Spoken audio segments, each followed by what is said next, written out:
رمضان series follow کر رہے ہیں؟ اگر کر رہے ہیں تو بہت اچھی بات ہے، اور آپ لوگوں نے ہماری اس کی ویڈیوز سب سے پہلے دیکھنی ہے تو ہمیں سبسکرائب کیجیے کہ آپ کو فون سے نوٹیفیکیشن ملے گا اور آپ لوگ ہماری ویڈیوز سب سے پہلے دیکھ پائیں گے۔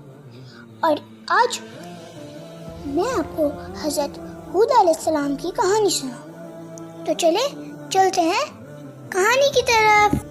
پہاڑ کے بعد حضرت نوح علیہ السلام کے وارثوں نے دنیا کو آباد کیا۔ حضرت نوح علیہ السلام کے کئی پوتے تھے اور کئی پر پوتے بھی تھے، اور ان میں سے کچھ یمن میں بس گئے تھے۔ یہ کہا جاتا ہے کہ جو لوگ ادھر بس گئے تھے وہ علم کے وارث تھے، جو کہ حضرت نوح علیہ السلام کے پوتوں میں سے ایک تھے۔ ان لوگوں کو عاد کہا جاتا تھا۔ یہ لوگ لمبے، اونچے اور مضبوط تھے، اور یہ لوگ کافی محنت کش بھی تھے۔ یہ اپنی کاریگری کے لیے بہت مشہور تھے، خاص طور پہ لمبی خوبصورت عمارتیں بنانے کی وجہ سے۔ شروع سے ہی عاد قبیلے کے لوگ امیر تھے، اور انہوں نے اپنی اونچی، لمبی اور خوبصورت عمارتیں پہاڑوں کے اوپر بنائی ہوئی تھی، اور سب سے پہلے یہ اللہ تعالیٰ کی عبادت اچھے سے کرتے تھے۔ اور کچھ وقت کے بعد شیطان نے ان کو گمراہ کیا، اور کچھ وقت کے بعد شیطان کی چال کام آئی اور ان لوگوں نے بت پرستی شروع کر دی، اور یہ لوگ اللہ کی ہدایتوں کو بھول گئے تھے، اور اس کے ساتھ ساتھ برے کام بھی کرنا شروع کر دیے۔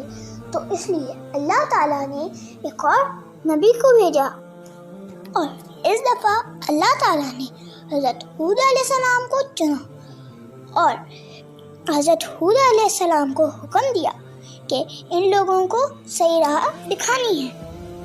حضرت ہود علیہ السلام نے ان کو کہا کہ اللہ نے مجھے تمہارے لیے بھیجا ہے،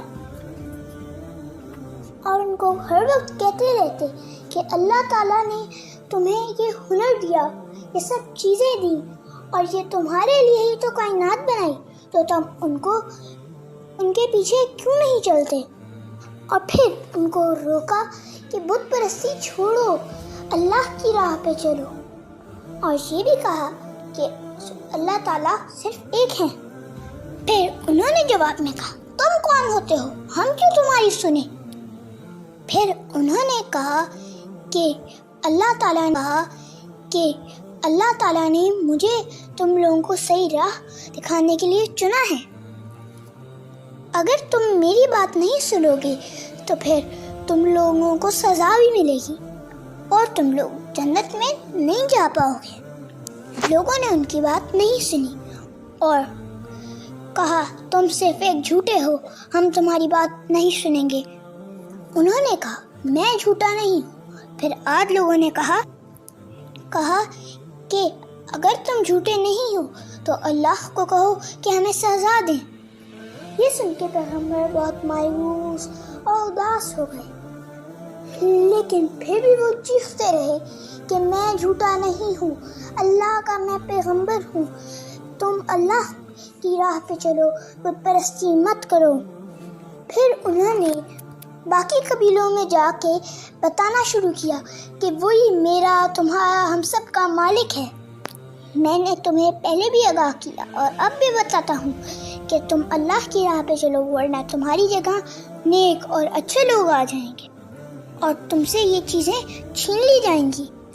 اللہ سب سنتا ہے اور دیکھتا ہے، لیکن پھر بھی قبیلوں کے بزرگوں نے بھی ان کو جھوٹا اور فریبی کہہ دیا۔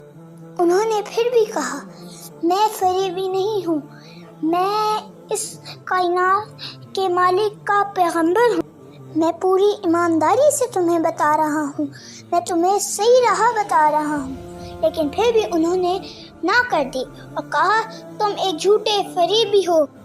انہوں نے بت پرستی جاری رکھی، لیکن کچھ عاد قبیلے کے لوگ تھے جنہوں نے حضرت ہود علیہ السلام کی بات سنی۔ حضرت ہود علیہ السلام کو پتہ تھا کہ کسی نہ کسی دن ان کو سزا ملے گی، کیونکہ اللہ تعالیٰ ہمیشہ کافروں کو بھی سزا دیتے ہیں، اور چاہے وہ کتنے بھی مضبوط ہوں، چاہے کتنے ہی ہنرمند ہوں، لیکن ان کو تو سزا ملے گی۔ پھر کچھ دن بعد بادل تو نظر ہی نہیں آ رہے تھے، زمین پوری سوکھی پڑ گئی تھی۔ پھر عاد قبیلے کے لوگ حضرت ہود علیہ السلام کے پاس آئے، تو پھر انہوں نے کہا کہ یہ تمہاری سزا ہے، تم ہی نہیں اللہ کی راہ پہ چل رہے، تم ابھی بھی ان کی راہ پہ چلو گے تو اللہ تمہیں قبول کر کے بارش دے گا۔ لیکن پھر بھی انہوں نے ان کی بات نہ سنی اور کہا تم تو ایک بہت بڑے بیوقوف ہو۔ پھر آہستہ آہستہ اور سوکھا پڑ گیا، درخت پہ تو کوئی پتے بھی نہیں تھے اور گھاس تو ساری جل کے راکھ ہو گئی۔ پھر بھی انہوں نے بت پرستی جاری رکھی۔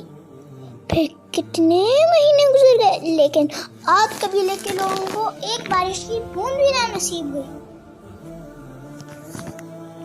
لیکن تب بھی وہ اللہ کی راہ پہ نہ آئے، بت پرستی نہ چھوڑی۔ اب 3 سال گزر چکے تھے، لیکن سوکھا ختم نہیں ہوا تھا۔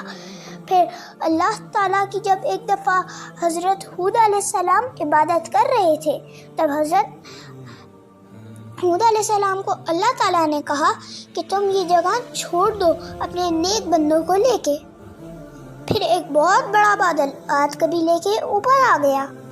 پھر وہ خوش ہو گئے اور بت پرستی پھر سے شروع کر دی۔ ان کو یہ ابھی بھی احساس نہ ہوا کہ یہ کالے بادل اللہ نے بھیجے ہیں، اور وہ بت پرستی کرنا پھر شروع ہو گئے۔